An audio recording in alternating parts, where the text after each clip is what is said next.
हम क्या भ्रष्टाचार को रोकेंगे जब हमारी विधायक निधि से ही 15-15% कमीशन अधिकारियों के माध्यम से काटा जाता है?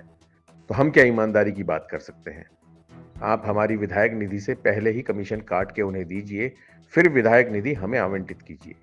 इस 25 साल में उत्तराखंड को जवान होने के साथ अगर कुछ जवान हुआ है, तो भ्रष्टाचार जवान हुआ है। भरे सदन में उत्तराखंड की दुर्दशा की कहानी सुनाते उप नेता प्रतिपक्ष भुवन कापड़ी पूछने पर कि 25 साल में 10 साल तो कांग्रेस सरकार भी रही, पर बोले, मैं भाजपा कांग्रेस की बात नहीं कर रहा, दलगत राजनीति से ऊपर उठकर हमारे उत्तराखंड की कहानी कह रहा हूं। 25 साल में इस 25 साल में अगर हम बात करें तो इस उत्तराखंड को जवान होने के साथ यहां कुछ जवान हुआ है तो भ्रष्टाचार जवान हुआ है। हम भला करने वाले लोग बैठे हुए हैं, मैं कहना नहीं चाहता, मैं कहूंगा तो बात कहेंगे कि भुवन कापड़ी ने क्या बात कर दी। हम क्या भ्रष्टाचार को रोकेंगे जब हमारी विधायक निधि में 15% कमीशन या अधिकारियों के माध्यम से काटा जाता है, तो हम क्या ईमानदारी की बात कर सकते हैं? आप बताइए। मैं तो आदरणीय नेता सदन बैठे हुए हैं, 15% निकाल के सीधे आप अधिकारियों को दे दीजिए, फिर हमें विधायक निधि दीजिए।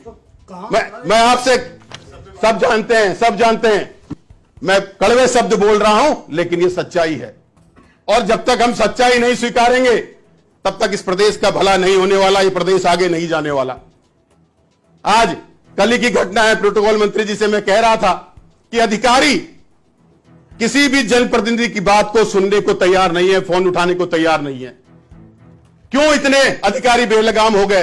तो बोले तुम्हारा राज्य तो बड़ा ही अनोखा है भाई, हम योजना बताने के लिए गए, अधिकारी पहले कहता कि हमें क्या मिलेगा, राज्य को क्या मिलेगा, वो तो बात की बात है। 10 साल तो कांग्रेस की सरकार भी रही, समाप्त करिए। कांग्रेस की सरकार भी रही। भाजपा कांग्रेस की बात नहीं कर रहा, आप 25 सालों की बात कर रहा हूं। तो 25 साल में 10 साल तो आपकी सरकार भी रही। बात समाप्त करिए। 25 साल की बात कर रहा हूं, तो वो कहते हैं भी रही, हमारी सरकार भी रही। मैं कहां मना कर रहा हूं? मैं बात भ्रष्टाचार के खिलाफ की कर रहा हूं, किसी सरकार की नहीं कर रहा हूं।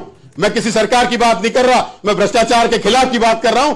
जो हावी होती हुई नौकरशाही है, जो कष्ट नौकरशाही है, उसको लगाम लगाने की बात कर रहा हूं, मैं किसी सरकार की बात नहीं कर रहा हूं। आज राज्य की रजत जयंती के अवसर पर ये सत्र बुलाया गया है। इस सत्र में हमें वो बात करनी चाहिए दलगत राजनीति से ऊपर उठकर कि हम राज्य को आगे ले जा सके।